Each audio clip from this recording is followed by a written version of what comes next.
आज कौन वेबसाइट पर इतने इतने मिलियन में व्यूज जा रहे हैं, वो कैसे माहौल बना रहे हैं। सनी लियोनी को जब लॉन्च कर दिया गया और सनी लियोनी जब चल गई, कल मियां खलीफा को लोग लेकर आएंगे। तुमसे बात करने में मुझे डर लग रहा है कि मेरा भी पॉडकास्ट नहीं चलेगा। इन्हीं सब चीज़ों से सीख कर एक कोई व्यक्ति बोल दिया तो आप बहुत बड़े अपने आप को संत बता रहे हैं। आज आप संत थोड़ी हैं। जो बड़े मीडिया हाउसेस हैं, जो बड़े यूट्यूबर हैं, पॉडकास्टर हैं, वो क्या है, ये वो बहुत बड़े है अपने आप में। आज गूगल पे जाइए, दुनिया भर के पॉर्न वेबसाइट्स हैं जहाँ पर रिश्तों में संभोग की बात चल रही है। मिर्जापुर में ससुर और बहू का रिलेशन दिखाया। क्या ससुर बाप के समान नहीं होता? वो जानता है कि आप चूतिया हैं। आप पॉपुलर हो पाएंगे? एक तरफ कथा करवा दीजिए मुरारी बापू की और एक तरफ जरा करिश्मा कपूर का डांस करवा दीजिए, या वो क्या नाम है वो हरियाणा वाली, उनका डांस करवा दीजिए। देखिए भीड़ कहाँ होती है। वो तो आप अगर उसमें पोर्न दिखाइए मत, खाली सुना दीजिए तो भी चली जाती है। वही बात है, किसी ने कोई मशीन दबा दिया और आप बिना पूछे कर रहे हैं तो आप नहीं कर पाएंगे ना। नमस्कार दोस्तों, मैं संजीव श्रीवास्तव फिर आज आपके सामने हूँ और आज वो नौजवान भी मेरे सामने हैं जो मेरा जो सपना था ना पॉडकास्ट का, वो सफलता की ओर बढ़ते हुए दिख रहा है। क्योंकि बड़े बड़े लोगों का पॉडकास्ट तो सभी करते हैं, नामवर लोग तो आके आते ही हैं, वो तो पॉपुलर होते ही हैं।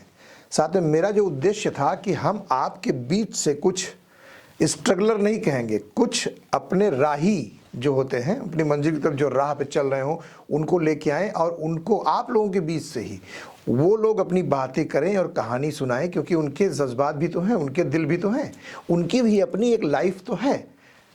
उन लोगों की लाइफ अगर आप लोगों की लाइफ से मैच कर जाती है तो आप में से कोई व्यक्ति स्टार बन सकता है और वो तो स्टार बनेगा ही बनेगा। तो हमारे बीच में आज फिर वो हीरो जिसका पॉडकास्ट बहुत तेजी से आगे बढ़ा है, आलोक कुमार हमारे साथ हैं। आलोक नमस्कार सर, आपको भी बहुत बहुत धन्यवाद।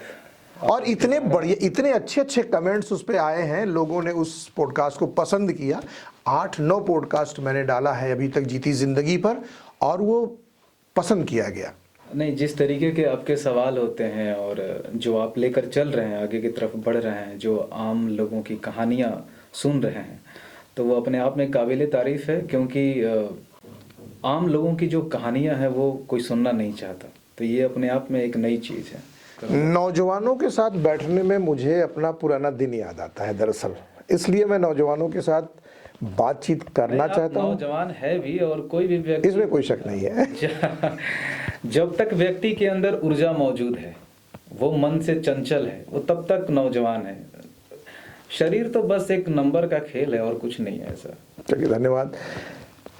आज मुझे लगता है कि जो एक युवा और जो मेरे उम्र का जो युवा होगा, वो जो चीज़ें पसंद करता है, उसके बीच में मैं अगर इस एपिसोड को ब्रिज बना सकूं तो ये मेरे लिए एक उपलब्धि होगी। आपके पॉडकास्ट में पिछली बार 40 से 50 मिनट का हम लोगों ने साक्षात्कार वो किया और उसमें ये लगा कि आप दर्शन की तरफ जाते हैं। आपके जीवन में भगवान का, या हम ये कह सकते हैं कि आध्यात्म का महत्व है, दिखता है। ऐसा कमेंट्स में भी आए और मुझे भी ऐसा लगता है कि जहां एक तरफ इस समय है ना अश्लीलता की भरमार हो रही है ना, नौजवान भ्रमित होता जा रहा है, ऐसी दशा में अगर आप ये सब दर्शन लेके आते हैं तो लोग, मतलब क्या लगता है कि आप पॉपुलर हो पाएंगे? सर, कोई भी बड़ी कंपनी जब अपना प्रोडक्ट बनाती है, या फिल्म मेकर एक प्रोडक्ट बनाता है, या पॉलिटिशियन जब अपना एक एजेंडा सेट करता है, तो उसमें 2 चीज़ें देखी जाती हैं कि हमें समाज में पहली बात कि क्या बेचना है, और दूसरी चीज़ कि क्या बेचना चाहिए। तो कहा जाता है ना कि ये दुनिया माया है, भीड़, कोई किसी को बांधता नहीं है। एक कोई चीज़ चलती है और वो सबको अपने आप फंसा लेती है।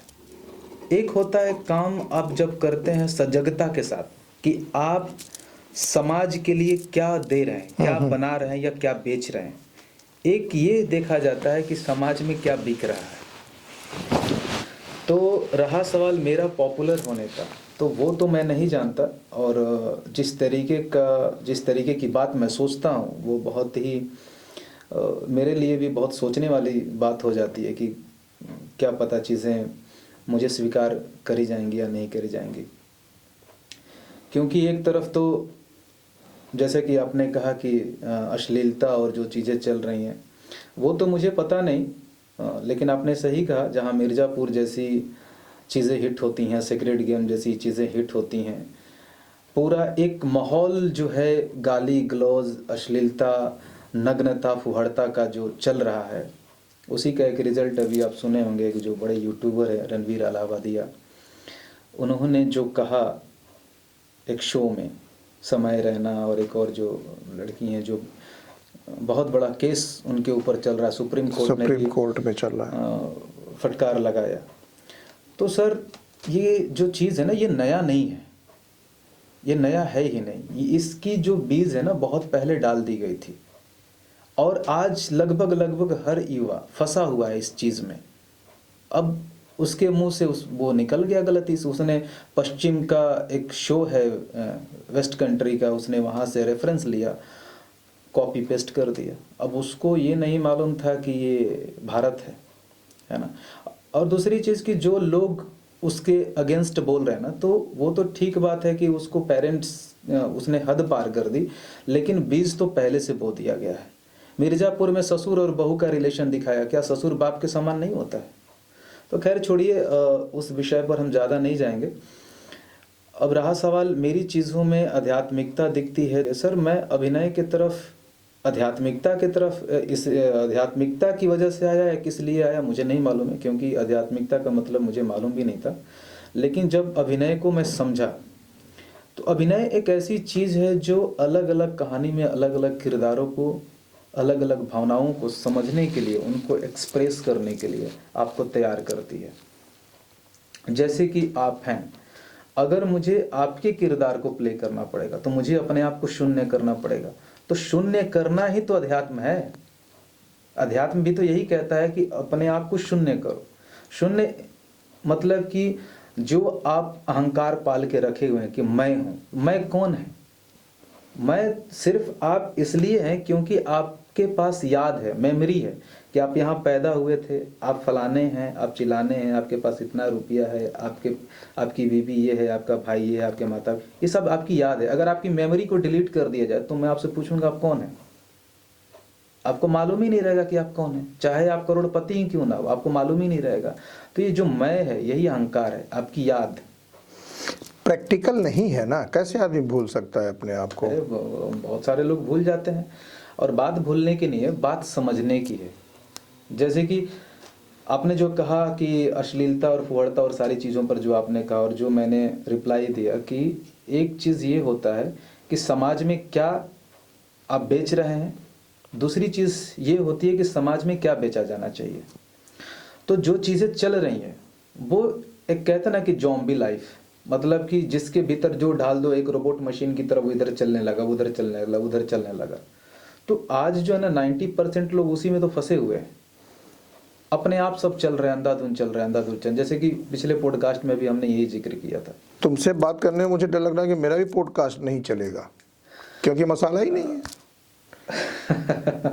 समय रैना और रणवीर इलाहाबादिया जैसे लोग, अब क्या कहूँ इनको मैं? मतलब आप ये चाह रहे हैं कि रणवीर इलाहाबादिया और समय जैसे रैना जैसे लोग जो कह रहे हैं, तो उनके कहने से, उस तरीके की बातें करने से थोड़ी चीज़ें चलती हैं। क्यों इतना उनको फोकस किया जा रहा है? मैं माननीय सुप्रीम कोर्ट महोदय से भी पूछूंगा इस बात को। उनको जो फोकस कर रहे हैं, जो बड़े यूट्यूबर्स हैं, मीडिया हाउस है, जो लोग हैं, जितने, शायद उस साक्षात्कार का यही उद्देश्य रहा हो।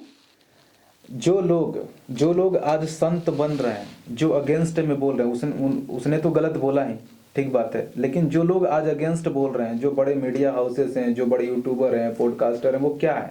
ये वो बहुत बड़े लंठ हैं अपने आप में, जो आज संत बन रहे हैं। क्योंकि इन्होंने मिर्जापुर 2 रिलीज हो गई, मिर्जापुर 3 रिलीज हो गई। ये क्या है? मतलब मिर्जापुर क्या है, क्या उसके अंदर है, कौन सी बहुत बड़ी कहानी है? आप ससुर और बहू के बीच में रिलेशन दिखा रहे हैं, आप गैंगस्टर को हीरो बना रहे हैं, गाली गलौज से चीजें भरी पड़ी हैं, नग्नता से भरी पड़ी हैं। आप क्या दिखा रहे हैं? बड़े बड़े यही मीडिया हाउस तो प्रचार कर रहे थे, और इन्हीं सब चीजों से सीख कर एक कोई व्यक्ति बोल दिया तो आप बहुत बड़े अपने आप को संत बता रहे हैं आज। आप संत थोड़ी हैं। संत नहीं है। यही तो मैं जानना चाह रहा हूं कि आखिर उस पॉडकास्ट को इतना हाइप दिया क्यों जा रहा है? क्योंकि वो यूट्यूबर बहुत बड़ा नामी है, बहुत करोड़ों में उसके लोग। हम कह रहे हैं कि अगर आज का युवा अभी बायकॉट कर दे उनके इस, मतलब जहां पे नाम आ जाए रणबीर इलाहाबादिया, वहीं से डिलीट मारो अपने आप को, नहीं वो करता है। वहां पे पता चला कि सब, मैंने आपको कहा ना सर कि जो लोग आज अगेंस्ट में बोल रहे हैं, है ना, तो ये कल सपोर्ट में भी बोल रहे थे। रणबीर इलाहाबादिया के सपोर्ट में बोले चाहे ना बोले, सपोर्ट अश्लील कंटेंट का, सपोर्ट जिसमें भर भर की गाली हो, नग्नता हो, फुहड़ता हो। आज गूगल पे जाइए, दुनिया भर के पॉर्न वेबसाइट्स हैं जहां पर रिश्तों में संभोग की बात चल रही है, वहां पर उस तरीके के वीडियोस बनाए जा रहे हैं, ऑडियोज बनाए जा रहे हैं। तो ये ऑलरेडी तो इंटरनेट पर अवेलेबल है ना, इसके अगेंस्ट में मीडिया क्यों नहीं बोल रही है? इंटरनेट, चूंकि भारत देश थोड़ा सा अभी पाश्चात्य संस्कृति को पूरी तरह से अडॉप्ट नहीं कर पाया है, अभी आंशिक है, अभी वो चीजें यहाँ पर नहीं है। इसी आंशिक नहीं है। मैं आपको एक बात बता दूं, अभी दृश्यांतर का जो हमारा कॉन्सेप्ट है वो इसी विषय पर है। 14 से 15 साल के लड़के लड़कियां लगभग इसी चीज में, जैसे कि पिछले पॉडकास्ट में भी हमने बात किया था, इसमें इन्वॉल्व है ना। इसमें इन्वॉल्व होने के पीछे उनका क्या रीजन है? क्यों खुद को वो सजग क्यों नहीं है कि अभी जो है उनका जीवन है करियर बनाने के लिए, पढ़ाई लिखाई करने के लिए, कुछ करने के लिए, लेकिन उनके बीच में सेक्रेड गेम, मिर्जापुर और ऐसी तमाम वेब सीरीज हिट हो रही है, वो देख रहे हैं, कोई सेंसरशिप नहीं है वहां पर। तो ये किसका प्रभाव है? कैसे वो पढ़ रहे? अगर आज इन्हीं चीजों में वो लिप्त हो रहे हैं तो उनका व्यक्तिगत विकास कैसे होगा, सामाजिक और देश का विकास कैसे होगा? कैसे वापस देश में बहुत बड़ा वैज्ञानिक आप पैदा कर पाएंगे? जब भारत का दर्शन इतना पुराना है और आज भारत विज्ञान के मामले में कहाँ खड़ा है? बड़े बड़े फिलोसोफर, बड़े बड़े जो है इस बारे में बोल गए हैं, चिंता कर गए हैं। कितनी उम्र है आपकी? मेरी सर मैंने कहा ना कि एज कुछ नहीं है, उम्र बस एक नंबर का खेल है। चेतना आप कितना मैच्योर है? हम उससे एक सवाल पूछना चाह रहे थे कि अगर आपकी उम्र हमसे आधी है तो हम आपसे ये सवाल लेना चाहेंगे, इस सवाल का जवाब लेना चाहेंगे कि अगर आप 55 के होते तो क्या सुधार देखते इसमें? कैसा सुधार होना चाहिए? क्या परोसना चाहिए? मैं बस ये चाह रहा हूं कि जो लोग जो कुछ भी कर रहा है वो अवेयरनेस के साथ करें, जॉम्बी लाइफ, रोबोटिक लाइफ की तरफ ना करें कि किसी ने कोई मशीन दबा दिया और आप बिना पूछे कर रहे हैं। पूरी जो दुनिया है, पूरी जो पॉलिटिकल व्यवस्था है, वो 2 चीजों पर फाइट कर रही है, कम्युनिज्म और कैपिटलिज्म। ना कम्युनिज्म इंसान को सही से रख पा रहा है, ना मानव सभ्यता को सही से एक व्यवस्था दे पा रहा है, और ना ही कम्युनिज्म दे पा रहा है ना। अब ये दोनों अपने अहंकार में मर रहे हैं। जो इसको कंट्रोल करने वाला पॉलिटिशियन है, ये दोनों विचारधाराएं अपने आप में लड़ रही हैं। विश्व युद्ध, द्वितीय विश्व युद्ध इसीलिए हुआ, है ना। तो जब दोनों के पास ऐसी व्यवस्था नहीं है जो इंसान को सही रूप से समाज को चला सके, तो फिर तीसरी व्यवस्था, तीसरी विचारधारा आज तक क्यों नहीं पैदा हुई? क्या मनुष्य के पास इतना टैलेंट नहीं है, लेकिन वो चेतना, वो कॉन्शियसनेस कहाँ खो गई है? वो अवेयरनेस कहाँ मर गया है? नहीं, मरा नहीं है, उस तरफ से डायरेक्शन देने वाला कोई नहीं है ना। वही तो चीज है ना, जो कंट्रोल कर रहा है उसकी विचारधारा क्या है? जो मेन जड़ है, जो मेन कंट्रोल, जैसे कि आपका स्टूडियो है और आपके पास ही वो व्यवस्था, वो दिमाग नहीं है, वो चीजें नहीं है कि स्टूडियो को कैसे हम कंट्रोल करें, कैसे सही से डेवलप करें, तो आप नहीं कर पाएंगे ना। दुनिया का सारा विषय जो निकला है वो दर्शन से ही निकला है। दर्शन इट मीन्स कि आपके दिमाग में वो थॉट्स बन के आता है कि आपको क्या करना है, और फिर आप प्रैक्टिकली उसको करते हैं। तो यही तो भारत की सबसे बड़ी खूबसूरती रही है। यहाँ पर अनेकों विचार पैदा हुए, आपस में शस्त्रास्त्र करते हैं, जो एक रिजल्ट निकलता है, निष्कर्ष निकलता है, उस पर काम किया जाता है। तो आज तक ऐसा निष्कर्ष निकला नहीं ना, ऐसी कोई व्यवस्था आई नहीं ना जो पूरे समाज को सही से लेकर आगे बढ़ सके, सबको फ्री कर सके। जैसे कहने का मतलब अभी यहीं पे थोड़ा सा दर्शक ये जानना चाहेंगे इस पीढ़ी से कि इसका सल्यूशन क्या है। क्या अब स्कूल खोले जाएं? अब हम अगर हम कहीं कथा, अभी पिछले पॉडकास्ट में भी आपने कथावाचकों के लिए कह दिया, कथावाचक पढ़ते लिखते नहीं है ना, वो तो बस एक लुक बनाकर नहीं, माहौल पैदा करते हैं बॉस। हम ये कह रहे हैं कि पढ़ते लिखते तो वो भी नहीं है जो आके डांस करती हैं। हाँ, तो लेकिन जब भीड़ इकट्ठा करना हो तो एक तरफ कथा करवा दीजिए मुरारी बापू की, और एक तरफ जरा करिश्मा कपूर का डांस करवा दीजिए, या वो क्या नाम है वो हरियाणा वाली, उनका डांस करवा दीजिए। देखिए भीड़ कहाँ होती है। नहीं, भीड़ दोनों तरफ हो रही है। नहीं, भीड़ दोनों तरफ होगी। मैंने क्या कहा कि माहौल बनाना, माहौल तो कोई भी बनाता है ना। माहौल तो एक पॉलिटिशियन भी आके जो 10वां क्लास पास नहीं होता वो विधायक बन जाता है माहौल बनाकर। वो माहौल कैसे बनाता है? तो माहौल बनाना कोई बहुत बड़ी चीज नहीं है। आज पॉर्न वेबसाइट पर इतने मिलियन में व्यूज जा रहे हैं, वो कैसे माहौल बना रहे हैं? तो वो तो अंधा, वो तो आप अगर उसमें पोर्न दिखाइए मत, खाली सुना दीजिए तो भी चली जाती है। वही बात है, ये जनता है। मैं तो अपनी फिल्म में खुलकर बोला हूँ, अरे मैं एक फिल्म भी बनाने वाला हूँ कि जनता मूर्ख है। कौन देखेगा? जनता ही देखेगी, जनता ही मूर्ख बता रहे हो। समझे कि वो मूर्ख है, वो अवेयर नहीं है। यहाँ तो लोग जाति को लेकर वो वोट देते हैं। अच्छा, हम इस अवेयरनेस को लेके एक सेमिनार करें, कितने लोग एक्सपेक्ट करते हो कि आ जाएंगे अगर हम इनवाइट करेंगे लोगों को? ऐसा नहीं है कि लोग, भाई हम अवेयरनेस करेंगे ना। ऐसा नहीं है कि लोग बेईमान है। मैं ये भी कहूंगा कि लोग बेईमान भी नहीं है, बस लोग अंधा है, लोग कट्टर है, अपने घमंड में पागल है। इन सब चीजों को थोड़ा छोड़कर वो सोचे सजगता से, तो उसको सब समझ में आ जाएगा। सॉल्यूशन बस एक ही है कि वो सोचे, सजगता से सोचे उसको क्या चाहिए। वो ऐसा नहीं है कि लोग कुछ भी दे रहे हैं तो उसको ले रहा है। नहीं, तुमको चाहिए क्या? अगर ये चाहिए तो सारी चीजों को छोड़ो। जीवन का नाम है छोड़ना, वैराग्य। फिर आ गए उसी पे। वैराग्य नहीं, वैराग्य अलग चीज है। मतलब जीवन का मतलब है छोड़ना। जब आप कुछ लेकर जा नहीं रहे हो तो फिर पाने की क्या चाहत रखते हो? वो करो जो मीनिंगफुल चीजों को, समाज को बनाए। वो आपको समझना पड़ेगा। अगर आप नहीं बनाओगे तो आप ऐसे ही इस्तेमाल होगे। पूरे वर्ल्ड को सिर्फ 1-2%। ओशो तो कहते हैं कि जब आप तृप्त हो जाओगे तो अपने आप छूट जाएंगी चीजें। देखिए ये सब एक टेक्निक है।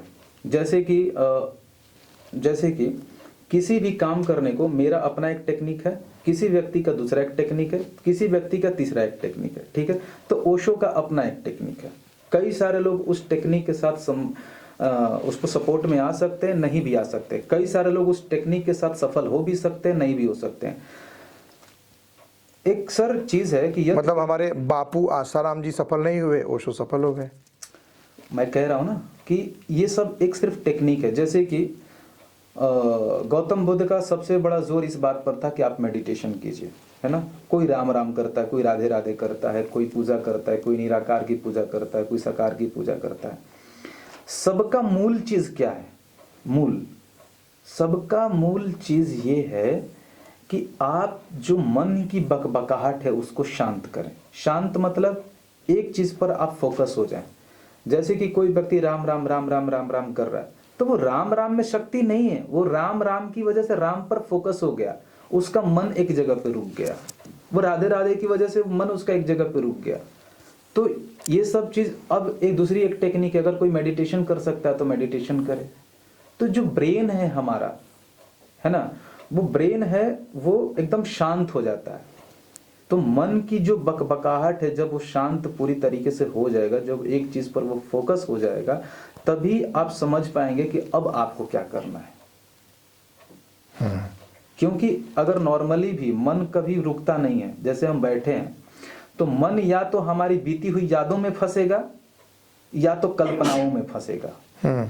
अगर वो मन फंस गया किसी बुरी घटनाओं में तो आप अपने आप में उदास हो जाएंगे, परेशान हो जाएंगे। आपका ब्लड सर्कुलेशन, आपके हार्मोनल चेंजेस उस तरीके से होने लगेंगे और आपको लगेगा अरे यार क्या हो गया अचानक, कि कहीं कुछ बुरा हो रहा है, क्या हो रहा है। अगर मन किसी अच्छी यादों में फंस गया तो आप अपने आप में अकेले बैठे रहेंगे और हंसते रहेंगे। और अगर मन कल्पना करने लगा, किसी चीज की अच्छी कल्पना करने लगा, तो आप अपने आप में मस्त हो जाएंगे। तो सब कुछ जो खेल हो रहा है ना सर, वो मन का है। इसी को शांत करना है कि भाई कुछ नहीं चाहिए, तुम शांत रहो, जो चाहिए वो एक चीज पर फोकस करो। वो फालतू की तुम कल्पनाओं में और यादों में मत फंसो। प्रोफेसर तो बन गए हो, लेकिन ये तरीका नहीं बता रहे हो कि ये फोकस होगा कैसे।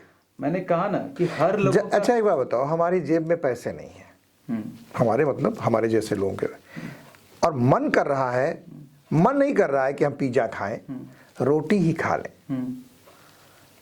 तो पैसा, उस रोटी के लिए पैसा कमाना जरूरी है या तुमसे छीन के खाना जरूरी है? क्योंकि पेट तो भरना ही है ना। पैसा कमाना जरूरी है ना। तो पैसा कमाएंगे तो ताकत ही नहीं है, भूख के मारे तो परेशान है। तो भूख के मारे जो परेशान है, तो वो आप परेशान कौन है आप सोचिए। यही तो सोचना है कि वो जो भूख से परेशान है और आप पैसे नहीं कमा पा रहे हैं, तो ये जो व्यवस्था है, पैसा नहीं है, जो गरीब है उसकी गलती है, या फिर जो इस व्यवस्था को कंट्रोल कर रहा है उसकी गलती है? उसकी गलती है जो व्यवस्था को कंट्रोल कर रहा है। और जो व्यवस्था को कंट्रोल कर रहा है उसको हम किसने राजा बनाया? हमने। कैसे राजा बनाए? हम वोट देकर। और वोट हम कैसे देते हैं? खास करके भारत में, ये हमारे जात का है, ये हमारे धर्म का है। ये है असली मुद्दा जहां हम पहुंचना चाहते थे। तो ये जब तक एक रूपता नहीं आएगी, जब तक समभाव नहीं आएगा, तब तक सारी एजुकेशन बेकार है। आज अभी अभी अभी हमारी पत्नी रोटी बना रही थी यहीं पे, तो उसमें उन्होंने एक, हम कहे कि इधर दक्षिण है, चूल्हा इधर नहीं जलना चाहिए पूरब की तरफ, तो वो अपना दायां बायां हाथ देखने लगी। तो हम कहे कि क्या मतलब दक्षिण किधर है? तो उन्होंने कविता पढ़ी, जो कविता हम लोग बचपन में पढ़ा होगा तुमने भी और हमने भी, वही किताबें कि जिधर खड़े हो मुंह करके तुम ठीक सामने पूरब होता है ना। तो आजकल वही नैतिक शिक्षा ही हमको काम आने वाली है। आज उनको दायां बायां हाथ देखना पड़ रहा है कि दक्षिण कौन सा है। यही तो दर्शन है ना, इसके लिए उनके पास डिग्री नहीं है ना। मैंने क्या कहा? नहीं, इसके लिए डिग्री नहीं है, इसीलिए तो भूल गई है। नहीं, भूल नहीं गई हैं, फिर हाथ उठाना पड़ रहा है। हाँ, तो हाथ उठाना पड़ रहा है। ये किस कॉलेज में पढ़ाया जाता है किधर से हाथ क्या देखना है? यही तो सर दर्शन है कि सब कुछ आपके भीतर समाहित है। अनुभव यत पिंडे तत ब्रह्मांडे। आप सजग हो जाइए, रुकिए, आपको क्या चाहिए आप सोचिए। मैं वहां पहुंचना चाह रहा हूं कि इस कविता को द्विवेदी जी को लिखने की क्या जरूरत थी, जब हर आदमी जानता है कि दाईं तरफ दक्षिण होता है, बाईं तरफ उत्तर होता है। इस कविता को लिखकर उन्होंने क्या क्या दर्शाया कि वो समझ रहे, वो सोच गए थे क्या कि आगे चल के आदमी भूल जाएगा, आज वाली स्थिति में आ जाएगा। उन्होंने लिखा ना, दरअसल जो लेखक होते हैं, तुम भी एक लेखक हो, मुझे लगता है कि आप भी जो किताब लिख रहे हैं, जो दृश्यांतर, जो जैसी पिक्चर बना रहे हैं, आई एम सॉरी पापा जैसी पिक्चरों को, मतलब आप जैसे युवा, जो मैं समझ पा रहा हूँ, मैं भी आपकी उम्र का था, तो मेरे समय भी कुटिलता है ना, भ्रष्टाचार ऐसे ही था, लेकिन मीडिया नहीं थी। मैं वहीं पे आ रहा हूँ, रणबीर इलाहाबादिया पे ही।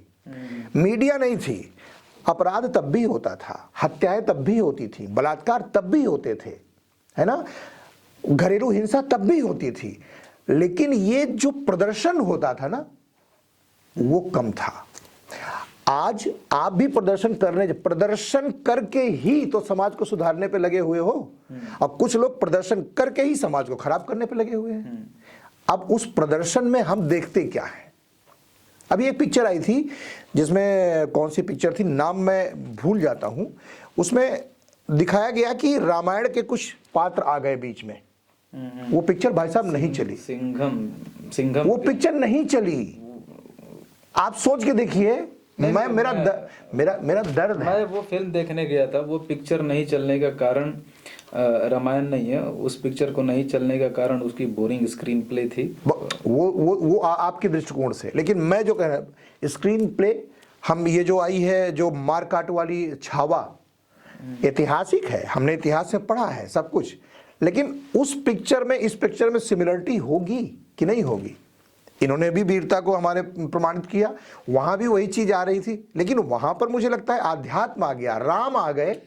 नहीं, राम की वजह से नहीं, वो क्योंकि राम के ऊपर तो और भी दूसरी फिल्में तो चली है ना, दूसरी फिल्में चली, ऐसा नहीं। मैंने क्या कहा, देखिए आप एक पॉर्न वेबसाइट पर जाइए, वहाँ भी आपको लगभग अच्छे व्यूज़ मिलेंगे, और दूसरे जो अच्छे कंटेंट है वहाँ भी व्यूज़ मिलेंगे। अरे भाई, मेरे गीतों पे इतने सारे व्यूज़ आते हैं इमोशनल, है ना, इमोशनल गीत लिखता हूँ, फिर भी इतने व्यूज़ आते हैं। तो मैं ये तो मान के चल रहा हूँ कि अभी भी युवाओं के अंदर, यही मैं कह रहा हूँ कि अगर आप जैसे युवा, मैं कह रहा हूं कि बहुत ज्यादा परिवर्तन नहीं आएगा, लेकिन अगर कहीं एक युवा, जैसे आपके पॉडकास्ट को इस समय कम से कम 400 लोगों ने देख लिया, 500 लोगों ने देख लिया, 5000 लोग भी देखेंगे, 10,000 भी देखेंगे, अगर एक भी युवा ऐसा सोच ले कि मुझे रणबीर इलाहाबादिया को अपने इस मोबाइल से डिलीट मारना है, अपने इस दिमाग से जिंदा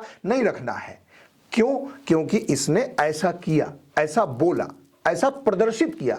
हर व्यक्ति जानता है कि माता पिता के संभोग से ही हम पैदा हुए हैं, जानता है इसको बताने की क्या जरूरत है किसी को। सर मैंने कहा ना, मैंने पहले भी कहा कि रणबीर इलाहाबादिया, सिर्फ रणबीर इलाहाबादिया को कवर मत कीजिए, कवर ऐसे सारे लोगों को कीजिए, और इसका सॉल्यूशन एक ही है, अवेयरनेस। जैसे कि मेरा मोबाइल ले लीजिए आप, इंस्टाग्राम, फेसबुक कुछ भी खोलिए आप घंटों चलाएंगे, एक आपको अश्लील कंटेंट नहीं मिलेगा, सारे इंफॉर्मेटिव कंटेंट मिलेंगे। और गलती से ज़बरदस्ती अगर मेरे ऊपर प्रचार के रूप में कोई चीज़ आता है तो आपको हटा देना चाहिए। मैं तुरंत नॉट इंटरेस्टेड करते हैं और प्रॉपर रिपोर्ट करता हूँ। ज़्यादा जब कोई गंदा कंटेंट होता है तो मैं प्रॉपर रिपोर्ट करता हूँ कि मुझे ऐसा नहीं चाहिए, मैं ब्लॉक करता हूँ उस चैनल को। लेकिन ये अवेयरनेस कितने लोगों के पास है सर? छोटे छोटे लड़के लड़कियां कंबल के अंदर घुसकर मोबाइल में वो क्या कर रहे हैं, क्या उनके पास प्रचार आ रहा है, क्या वो देख रहे हैं, वो अवेयर नहीं है नॉट इंटरेस्टेड लिखने के लिए। ये पूरी चीज षड्यंत्र के साथ भारत के जनरेशन को, खास करके इस जनरेशन को बर्बाद किया जा रहा है। एक बार गलती से भी अगर हमारे उस पर नोटिफिकेशन आ जाता है और गलती से अंगूठा दब गया, उसके बाद वही कंटेंट फिर आने लगता है, दोबारा आने लगता है, दोबारा आने लगे। कितनी बार आदमी इग्नोर करेगा? कहीं ना कहीं इग्नोर कीजिए, करना पड़ेगा। मैं तो आपको कहा ना कि मेरा आप मोबाइल ले लीजिए और आप दिन भर चलाइए, आपको एक गंदा कोई भी ऐसा कुछ कंटेंट नहीं मिलेगा, क्योंकि मैं नहीं देखता हूँ ना। एल्गोरिदम को मालूम है कि मैं इंटरेस्टेड नहीं हूँ उन चीज़ों में। अगर आप देख रहे हैं तभी एल्गोरिदम आपको सपोर्ट कर रहा है। यही तो मैं कहना चाह रहा हूँ कि हम देख रहे हैं इसलिए लोग परोस रहे हैं। हाँ, यहाँ पर हमें एजुकेट सर, लेकिन आपको सोचना पड़ेगा, भीड़ जो है, भीड़ के पास इतना दिमाग नहीं है, आप अवेयर नहीं है, इसीलिए तो आपको दिया जा रहा है ना। लेकिन जो दे रहा है वो करोड़ों का मालिक है, वो अवेयर है, उसके पास इतनी बड़ी शक्ति है, तो वो चाहे तो ऐसा नहीं कर सकता है। गवर्नमेंट चाहे तो इन सब चीजों पर बैन लगा सकती है, रोक सकती है, पर क्यों नहीं रोकती है? क्यों? वो तो रोकेंगे। वो भोजपुरी के कंटेंट को आदमी अश्लील कह देता है, बना देते हैं लोग, है ना। उसकी वर्डिंग्स को लेके बहुत ज्यादा विवाद। अपने हिंदी गानों में भी तो यही सब होता है। हिंदी में तो ज्यादा है। क्या ही बोलूं, सनी लियोनी को जब लॉन्च कर दिया गया और सनी लियोनी जब चल गई, सनी लियोनी को क्यों लॉन्च किया गया? सनी लियोनी क्या बहुत बड़ी एक्ट्रेस है क्या? बहुत बड़ी कोई मतलब बहुत अभिनय का उसको ज्ञान है क्या? या फिर सनी लियोनी को लॉन्च करने वाले लोग बहुत पैसे कमा लिए, इतना अरबों में पैसे कमा लिए कि मतलब कि उनके जैसा कोई पैसा कमाया ही नहीं, लेकिन फिर भी वो चली, लोग देखें तो इससे क्या हुआ? मनोबल बढ़ा उनका। कल मियां खलीफा को लोग लेकर आएंगे। तो ये जो चीज है ना सर, ये सब अंधाधुंध बहुत चिंता वाली विषय है कि आप कहां लेकर जा रहे हैं। प्रोडक्ट खरीदने वाला, जिस तरीके की प्रोडक्ट बिक रही है, उससे मालूम पड़ता है कि प्रोडक्ट खरीदने वाले की मानसिकता कितनी नीचे गिरी हुई है। मैं लोगों की गलती और सही पर नहीं जा रहा हूं, मैं बस ये कह रहा हूं कि लोग अवेयर नहीं है। जब तक वो अवेयर नहीं होंगे, आपको क्या लग रहा है कि एक व्यक्ति, जैसे कि मेरे एक शिक्षक हैं, मैं बड़े खुल के कहना चाहूंगा, वो मेरी ना फिल्में देखे हैं, ना मेरी कहानियां पढ़े हैं, ना कुछ नहीं जानते वो मेरे बारे में। सिर्फ इतना कि मैं वहां पर पैदा हुआ हूं, फलाना का लड़का हूं, उसके अलावा कुछ नहीं जानते हैं। मुझे क्या सजेशन दे रहे हैं, आलोक तू जोन बा ना रील उल काहे नहीं बनाओ, देखो मनी मिराज हिट हो गए। मुझे अंदर से सर इतना गुस्सा आया ना। आपको क्या लग रहा है कि मैं मनी मिराज हूँ क्या? मैं इस तरीके की बात कर रहा हूँ, मैं फिलोसफिकल बात करता हूँ, मैं स्पिरिचुअलिटी की बात करता हूँ, मैं एक्टिंग को स्पिरिचुअलिटी पर ले जाके एंड करता हूँ, जहां पर अपने आप को पूरा शून्य कर देना है, फिर नए कैरेक्टर को पकड़ने के लिए पूरे उसके जीवन को समझना है। मैं एक्टिंग के इस लेवल की बात कर रहा हूँ।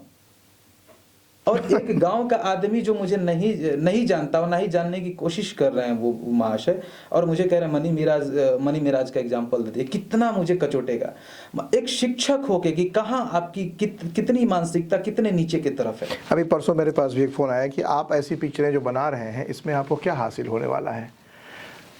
आप उनसे कहिए कि सर दे दीजिए 50 करोड़, हम पुष्पा 2 का बाप बना देंगे। करे उन्होंने हमको सजेस्ट किया कि बॉम्बे का एक घराना है जो विवादित तो है लेकिन इतना पैसा कमा लिया है कि 9-10 पीढ़ियां उसकी खाएंगी।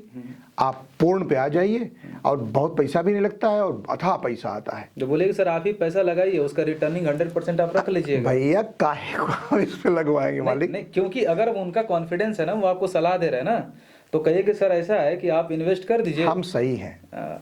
हम भी आज आपके साथ हम पॉडकास्ट इसलिए शूट कर रहे हैं, इसलिए कहना चाहते हैं, इसलिए जानना चाहते हैं।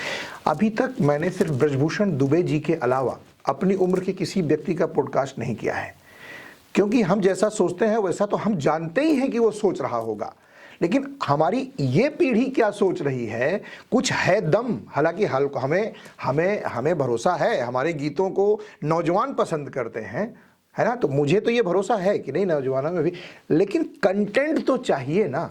नहीं, लोग हैं, लोग ऐसा नहीं है कि लोग अच्छा सोचने वाले नहीं हैं, बहुत अच्छे लोग सोचने वाले हैं, अच्छे भी लोग हैं, अवेयरनेस है समाज में, लेकिन ज़्यादातर नहीं है। जो एक भीड़ है वो क्या कहते हैं उसको, स्केटल्ड है।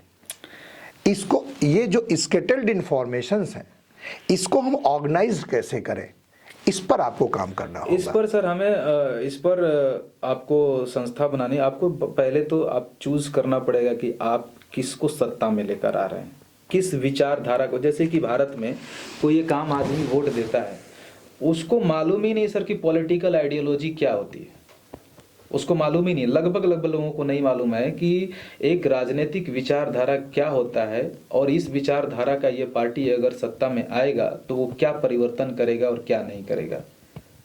एक आम इंसान को भारत में इस चीज से कोई मतलब नहीं है और मालूम नहीं है। तो जब आप वोट देते हैं और आपको मालूम ही नहीं है कि आपको किसको चुनना है, तो आप गलत ही लोगों को चुनेंगे ना। जो चुनाव के मैदान में जाता है ना, वो भी सत्ता हासिल करने के लिए कुछ भी कर देता है यार, कुछ भी कमिटमेंट कर लेगा। वो तो अलग बात। अभी दिल्ली के चुनाव में हुआ नहीं क्या, जो छूट, जो राशन, जो फ्री का रेवड़ी उन्होंने बांटा था इसके पहले सरकार ने। ये क्या वोट लेने का तरीका है क्या? यही तो मैं कह रहा हूँ। सीधा बिजनेस है ना, कौन बांट रहा है और लेने वाले कौन है? नहीं तो लेने वाले ना बांटे तो सत्ता कैसे मिलेगी? तो नहीं, बांट कर आप किसी को लालच देकर थोड़ी वोट लेंगे, वो तो आपका काम बताएगा ना कि सामने वाला आपको वोट देगा कि नहीं देगा। आप जब सबसे पहली चीज की इलेक्शन कमीशन को ये सोचना चाहिए कि जो आप हजारों करोड़ रुपए का चंदा लेते हैं, देखिए पॉलिटिक्स पर अगर बात खुल के, मैं सोच रहा था कि पॉलिटिक्स पर एक अलग सेशन हो, पर फिर भी मैं थोड़ी सी नहीं करूंगा मैं तुम्हारे साथ। मुझे लगता है कि आपके साथ मुझे 1-2 एपिसोड नहीं कई एपिसोड करना चाहिए, क्योंकि आप एक युवा वर्ग का प्रतिनिधित्व कर रहे हैं, तो मुझे हर युवा से तो ये उम्मीद नहीं है, ना तो इतना साहसी होता है कि वो आके कैमरे के सामने अपनी बात कह सके। मुझे सर ये सब मैं नहीं पता है, मैं बस इतना देखता हूँ चीज़ों को। जैसे कि अभी आपने कहा कि इलेक्शन कमीशन को अभी ये सोचना चाहिए कि एक व्यक्ति, एक पार्टी, वो इतना करोड़ों रुपए, हजारों करोड़ रुपए चंदा लेता है और इलेक्शन में इतना प्रचार क्यों करता है, क्या चीज़ की जरूरत है? जैसे कि आप कोई चीज़ कर रहे हैं तो मुझे दिखेगा ना कि आप कर रहे हैं कि नहीं कर रहे हैं, तो आप प्रचार क्यों करने आते हैं? बार बार मेरी बात में दिमाग में बात क्यों डालते हैं? क्यों इतना टीवी में, सोशल मीडिया पर पूरे मीडिया हाउस को खरीद लिया जाता है? और ये सर 1000 करोड़ 10,000 रुपए करोड़ का जो चंदा देने वाला व्यक्ति है, वो क्या किसी पार्टी को ऐसे दान में थोड़ी देगा? उससे रिवर्ट चाहेगा। अगर वो 1000 करोड़ रुपया दे रहा है तो 10,000 करोड़ रुपया का डील चाहेगा ना। तो वो पार्टी अगर सत्ता में आ जाती है और उसको 10,000 करोड़ का डील देगी तो किसका नुकसान होगा? आप आम जनता के नुकसान होगा, देश का ही नुकसान होगा, है ना। तो जब देश का नुकसान होगा और इस तरीके की व्यवस्था है, तो ये व्यवस्था अपने आप में करप्ट है। तो जिस कारपेट पर हमारी व्यवस्था खड़ी है, जो पॉलिटिकल सिस्टम खड़ा है, वो कारपेट ही करप्शन से बना है, तो आप कैसे भ्रष्टाचार मुक्त की बात करते हैं? तो ये काम है इलेक्शन कमीशन का, सुप्रीम कोर्ट का, सोचना चाहिए कि एक पार्टी क्या कर रही है। कारपेट बदलना चाहिए। बिल्कुल बदलना चाहिए सर, बहुत बड़ी क्रांति की जरूरत है, बहुत बड़ी क्रांति की जरूरत है। 500 साल के बाद तो मंदिर बन पाया है, 1000 साल लगेगा अभी कम से कम इस क्रांति को जन्म लेने वो होने पे। लेकिन क्रांति की शुरुआत तो कहीं ना कहीं से होनी चाहिए। हजार साल नहीं लगेगा। लोग समय अपना काम कर रहा है, लोगों के दिमाग में थॉट्स आते हैं और कुछ इसी में से कुछ एक वीर ऐसा निकलता है जो बहुत बड़ी क्रांति करता है। और क्रांति सर भारत में बहुत ज़रूरत है, अभी बहुत ज़रूरी है। पूरा पॉलिटिकल जो सिस्टम है ना सर, जिस कारपेट पर खड़ा है वो अपने आप में करप्ट है, करप्शन का जड़ मेन वहीं पर है। तो अभी स्टार्टिंग में मतलब हम जैसे हम थोड़ी सी सामाजिक मूवी बना रहे हैं, गीत लिखते हैं कन्याओं को लेके, आप हैं कि हमारे प्रपोजल को एक्सेप्ट करके हमारी फिल्मों में, दूसरी तीसरी फिल्मों चौथी फिल्मों में आप एक्सेप्ट कर रहे हैं। ऐसी कंडीशन में हम और आप या आप जैसे जो युवा हैं उनको क्या करना चाहिए? क्या मतलब हमें इलेक्शन कमीशन नहीं बदल सकते, अपना काम करना चाहिए। और सबसे बड़ी चीज कि हमारे ऊपर समय काम कर रहा है, प्रकृति अपना खुद काम कर रही है। अगर आप तैयार हैं, आप आपको तैयार कर रहे हैं कि नहीं भाई मैं प्रधानमंत्री बन सकता हूँ और चीज़ों को बदल सकता हूँ, समय को लगेगा, क्योंकि हमारा बाप ऊपर बैठा है कहीं ना कहीं। कोई ऐसा नहीं कि हम ही सब कुछ कर रहे हैं। अगर उसको लगेगा कि नहीं आप रेडी हैं, आप तैयार हैं, तो समय अपने आपको धक्का मार के खुद वहाँ तक पहुँचा देगा, बदल ही है बाप। तो हमें चुपचाप अपना काम करना चाहिए। जैसे कि भगवत गीता का एक मैसेज है, कर्म करो फल की चिंता मत करो, बस वही बात है। हम पॉडकास्ट भी कर रहे हैं तो इसके पीछे कुछ न कुछ, क्योंकि अंतिम लक्ष्य तो सर मृत्यु है ना। जब मरना ही है तो फिर सोचने से क्यों डरना है? बाकी छोड़ देते हैं भगवान के ऊपर, लेके चलना है तो चलिए, नहीं तो हम तो मृत्यु की तरफ जा ही रहे हैं, बात खत्म। छोड़ देना चाहिए भगवान के ऊपर, ऐसा इस नौजवान का कहना है। और अभी दोस्तों हम कई बार बातचीत के दरमियान ये कह चुके हैं कि मैं धन्यवाद देना चाहूँगा काला काकर के प्रिंसिपल साहब का, डॉक्टर शिवम श्रीवास्तव का, जिन्होंने हमारी इस मुहिम को, हमारी और आलोक की इस मुहिम को एक कदम आगे बढ़ाने का प्रयास किया। उनके डिग्री कॉलेज में करीब मुझे लगता है कि 2000-3000 बच्चे तो होंगे ही होंगे, लेकिन 500 बच्चों को के सामने उन्होंने आत्महत्या जागरूकता अभियान के तहत हमारी मूवी का प्रदर्शन कराया। और उन बच्चों का बहुत अच्छा फीडबैक रहा कि सर, स्टेज पर भी एक बेटी ने कहा कि सर मैं तो हार चुकी थी, लेकिन जो है आपकी इस मूवी के बाद मुझे, आप तो वहाँ पे मौजूद थे, और मैं आपसे अनुरोध करूँगा कि एक कदम, केवल एक कदम चलने की ज़रूरत है। एक कदम चलिए। एक कदम का मतलब, अगर आज आप 100 बार रणवीर इलाहाबादिया का नाम लेते हैं, मतलब मैं किसी नाम को नहीं कर रहा हूं, एक इस समय मुद्दा ज्वलंत है इसलिए मैं कह रहा हूं, तो आप 99 बार आज करिए, फिर कल 98 बार करिए। एक बार की नहीं खत्म होती चीजें, लेकिन जरूरत तो है, युवाओं को मुख्य धारा में लाने की जरूरत तो है, इसमें कोई दो राय नहीं है। रामचंद्र जी अगर बन न गए होते तो रावण का वध न होता। सब कुछ इन्होंने कहा ना अभी कि सब कुछ समय पे छोड़ दिया जाए, जी बिल्कुल, लेकिन कर्म तो करना पड़ेगा। और मैं भी डॉक्टर शिवम को मैं बहुत बहुत धन्यवाद करना चाहूँगा कि हमारी चीज़ें जो हैं, हमारा कंटेंट है, हमारा जो मैसेज है, और सबसे बड़ी चीज़ कि फिल्मों के अंदर जो हमारी भावनाएं हैं, जो हम कहना चाहते हैं, दिखाना चाहते हैं, उनको उन्होंने एक कदम आगे बढ़ाया। जो हमारा मुहिम है कि अलग अलग बड़े बड़े डिग्री कॉलेजों में, इंजीनियरिंग कॉलेज में हम अपनी चीज़ों को दिखा सकें। मैं आपके माध्यम से, मतलब सामूहिक, मैं ऐसे विचार के माध्यम से हर इंजीनियरिंग कॉलेज, हर डिग्री कॉलेज के प्राचार्य को या ऐसे इंस्टीट्यूशन को जो चाहते हैं कि कुछ अच्छा सा किया जाए, तो 1-on-1, ना कि सोशल मीडिया, 1-on-1 हम बैठ के आपसे बात करना चाहते हैं, इस विषय में चर्चा करना चाहते हैं, अपनी चीज़ों को प्रदर्शित करना चाहते हैं। दृश्यांतर मूवी आलोक की आ रही है, जिसको हमारे प्रोडक्शन हाउस ने ही प्रोड्यूस किया है। आप इस पिक्चर को देखने के बाद भी बच्चों को उस दलदल से एक हाथ निकालने का सहयोग कर सकते हैं, निकालने में सहयोग कर सकते हैं। बस इतना ही ज़रूरत है। और हाँ आलोक, हमारी एक संस्था है, अभी आप संस्था की बात की तो मुझे याद आ गया कि आज से, अभी से स्टार्ट कर रहा हूं कि लोगों के सामने मुझे कहना चाहिए, नहीं बिल्कुल मेरी एक संस्था है अर्श फाउंडेशन, जो तरह तरह के इस तरह के मुहिम पे काम करती है, और जानते ही हैं कि अकेला चना भाड़ नहीं फोड़ सकता।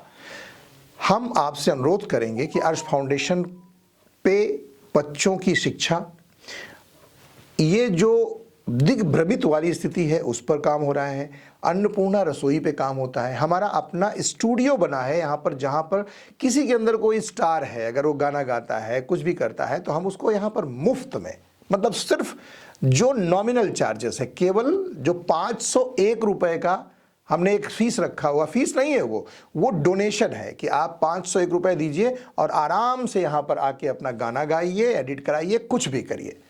ये इसलिए कि जब तक मूल्य नहीं दिया जाता है तब तक उसका कोई प्रभाव नहीं होता है। मतलब फ्री की शिक्षा में वो होता है, तो एक मतलब आपको ऑकवर्ड भी लगेगा फ्री का हो रहा है। नहीं फ्री की बात नहीं है। जैसे कि हम करते हैं, बहुत सारी चीजें कर रहे हैं, तो उसमें कुछ खर्चे होते हैं, मिनिमम खर्चे होते हैं, तो प्रॉफिट तो नहीं, लेकिन हम चाहेंगे कि कम से कम हमें कहीं से सपोर्ट मिल जाए ताकि ये चीज़ जिंदा रहे। उसी सपोर्ट के लिए हम आपसे अनुरोध करना चाहते हैं कि अर्श फाउंडेशन का बार कोड हम इस वीडियो में दे रहे हैं। अगर आपको लगता है कि हमारी इस मुहिम में शामिल होकर हमें सपोर्ट करना चाहिए तो आप उस पर बिल्कुल, मैं भी चाहूँगा आपके दर्शकों से कि हमें आपका सपोर्ट चाहिए। सपोर्ट अगर आप करेंगे, आप हमें समर्थन दिखाएंगे, तो हम उत्साहित होंगे और अलग अलग टॉपिक्स को हम कवर करेंगे और बहुत खुल कर कहेंगे, क्योंकि आप लोग देख ही रहे हैं कि मैं किसी चीज़ में कोई हिचकिचा नहीं रहा हूँ। मेरे अंदर भी एक आग है, परिवर्तन की आग है, क्रांति की आग है। मैं एक कलाकार हूँ, फिल्म मेकर हूँ, कोशिश करता हूँ अपने फिल्मों के माध्यम से चीज़ों को रखने की। बस तो अब ज़्यादा हो गया है आज, सब लोग सोच रहे होंगे कितना लंबा, लेकिन हाँ ये है कि बहुत फ्रूटफुल बातें हो रही हैं। बहुत बहुत शुभकामनाएं आपको। मैं उम्मीद करता हूं कि इस पॉडकास्ट में शुरुआत होगी अर्श फाउंडेशन के सपोर्ट की। बहुत बहुत शुभकामनाएं। बहुत जल्द मैं आपके सामने आई एम सॉरी पापा 2 भी लेके आऊँगा। दृश्यांतर भी आप देखिए, आई एम सॉरी पापा 2 भी देखिए। इसके साथ साथ और भी ज्वलंत मुद्दों पर मैं लेके आ रहा हूँ। हमें सपोर्ट करिए, अपना ख्याल रखिएगा, क्योंकि आपके परिवार और आपसे ज़्यादा आपकी ज़रूरत हमें है। इन्हीं शब्दों के साथ बहुत बहुत शुभकामनाएं। आप अपना ख्याल रखिएगा।